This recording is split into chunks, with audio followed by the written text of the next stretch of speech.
Aujourd'hui, on va voir comment faire pour réussir à vraiment engager le bas d'abdominaux et lui donner vraiment de la masse.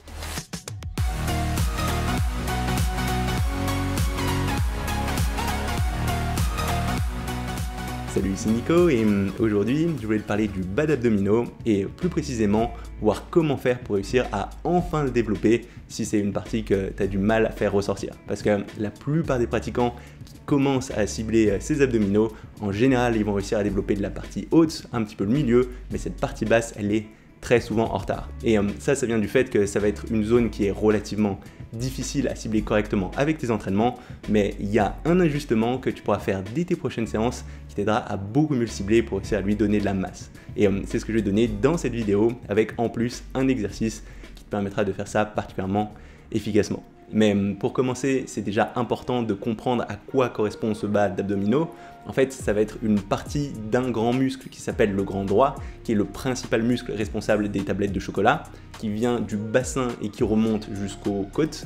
Et quand ce muscle va se contracter, ce qu'il va permettre de faire, c'est la flexion de la colonne vertébrale, c'est-à-dire le fait d'enrouler les épaules vers le nombril, mais aussi d'enrouler le bassin vers le nombril. Et il se trouve que ça va pas être les mêmes parties de ce grand droit qui vont intervenir sur le fait d'enrouler les épaules et sur le fait d'enrouler le bassin. Et il y a une étude de 1996 qui a montré que quand on relevait les épaules et qu'on les enroulait vers le nombril, c'était surtout la partie haute de ce grand droit qui travaillait, alors que quand on enroulait le bassin, c'était principalement la partie basse. Donc ça veut dire que la plupart des exercices de crunch classiques, comme les crunchs au sol, où tu vas juste enrouler les épaules, relever le torse, mais sans bouger tes hanches, et ben ça va surtout engager le haut de ce grand droit, mais il y aura très peu d'activation de ce bas d'abdominaux. Et du coup, l'ajustement que tu vas pouvoir apporter pour réussir à beaucoup mieux cibler ce bas d'abdominaux, ce sera le fait de bien étirer et de bien contracter ce bas d'abdominaux en venant creuser le bas du dos, puis en venant enrouler ce bassin, et d'avoir des gestes qui te permettent de faire ça. Et peut-être que tu as déjà inclus dans tes séances des exercices de relevé de jambes, comme les relevés de jambes à la chaise romaine ou les relevés de jambes suspendus à une barre. Et si c'est la bonne idée, en général dans la pratique, ces exercices ils vont pas très bien marcher. Parce que en fait, souvent sur ces exercices, il va y avoir un muscle qui va prendre le pas sur ce bas d'abdominaux, et ce muscle c'est le psoas. Ce psoas, c'est un muscle qui part du bas de ta colonne et qui va aller s'attacher jusqu'à ton fémur, et du coup, il aura tendance à être actif dès que tu vas avoir un mouvement où tu rapproches ta jambe de ton torse. Et du coup, si tu fais pas très attention sur ces exercices à ne pas plier les jambes, à juste enrouler le bassin sans mouvement des jambes, et bah tu auras vite tendance à recruter ce psoas. Et le problème de ces exercices, c'est que c'est très facile de venir plier les jambes sans s'en rendre compte. Donc ce sera possible d'en retirer de bons résultats en les faisant correctement, mais la plupart des pratiquants, dans la pratique, ils vont pas réussir à le faire correctement. Et ce sera en plus des exercices qui seront très durs, très difficiles quand tu n'as pas encore un gros niveau sur ce bas d'abdominaux. Du coup, pour réussir à bien se concentrer sur ce geste de bien cambrer le bas du dos et de venir enrouler ce bassin, ce que je te conseille de faire, c'est d'utiliser un autre exercice, à savoir du crunch inversé. Où l'idée, ce sera de te mettre sur un banc très légèrement incliné, parce que si tu mets trop d'inclinaison, ce sera vite très dur. Ou là, ce que tu vas faire, c'est venir t'allonger vers le haut de ce banc, même si tes hanches touchent pas l'assise, t'accrocher derrière, et ensuite tu vas venir lever tes jambes de sorte à avoir un angle d'à peu près 90 degrés entre ton torse et ses jambes, et en gardant cet angle constant, sans jamais plier les jambes, tu vas venir enrouler le bassin.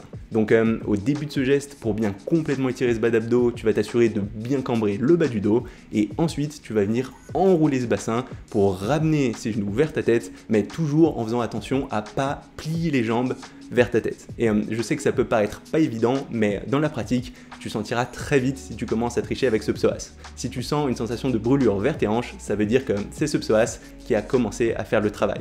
Donc on va à tout prix éviter ça, et tu verras, ce sera un exercice qui sera très difficile, même si tu n'as pas beaucoup d'inclinaison. Et au début, je te conseille de viser juste 6 à 8 répétitions en te concentrant très fortement sur cette contraction des abdos. Puis une fois que tu seras à l'aise, que tu auras réussi à passer à peut-être 10 ou 12 répétitions, là tu pourras légèrement augmenter l'inclinaison de ce banc pour rendre l'exercice plus difficile. Mais personnellement, même avec une inclinaison de 30 degrés, je trouve que c'est déjà un exercice très dur, et vu que c'est pas forcément évident de bien se concentrer sur cette contraction du bas d'abdominaux quand t'as pas l'habitude, je te conseille vraiment de commencer avec une petite inclinaison et de pas faire énormément de répétitions.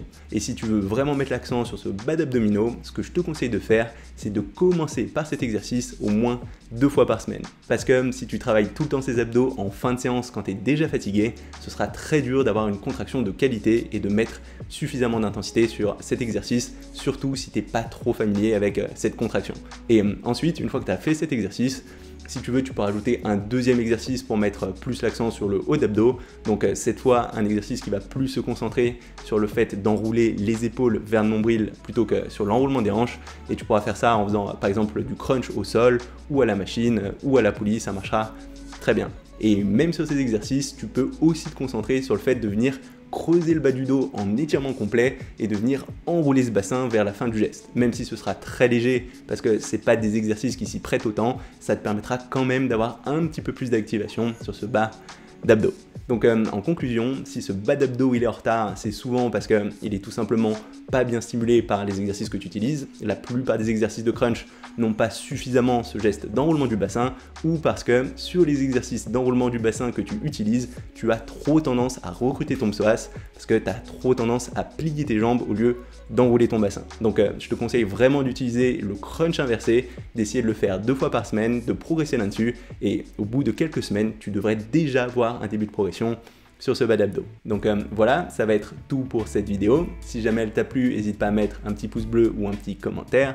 Et si t'es pas encore abonné à ma chaîne YouTube, tu peux le faire maintenant pour savoir quand je sortirai de nouvelles vidéos. Aussi, pour t'aider à mettre tout ça en pratique, je t'ai préparé un petit PDF avec des exemples de mes séances abdos qui reprennent entre autres ce curl inversé. Et comme d'habitude, ce PDF il est accessible à toutes les personnes abonnées à ma newsletter. Donc si ça t'intéresse et que tu as envie de recevoir mes mails, n'hésite pas à t'inscrire maintenant en cliquant sur la petite icône qui vient de s'afficher ou sur le lien dans la description de cette vidéo. Ça va être tout pour aujourd'hui et on se retrouve très rapidement. Salut!